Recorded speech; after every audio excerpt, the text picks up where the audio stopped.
L'chaim, Noam Ben Lulu and Tamir Scherzer. The singer is a group called Atikva Shesh. We start with the right foot. L'chaim, forward and back. Pivot with your right. 2 cha-cha steps in. Box on your right. And at the end of it, you turn left. Same exactly to the outside and pivot. And 2 cha-cha steps. And box to your right. We have a musical transition. We're on the circle line. We lift your left and cha-cha-cha. Both feet back and front. Both with a turn to your left and box on your right.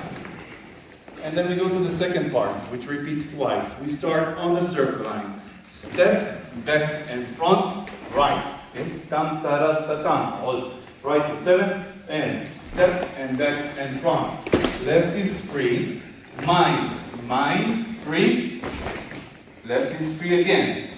Cross and hop. And Yemenite step, we turn to the center. We turn left in 2 steps.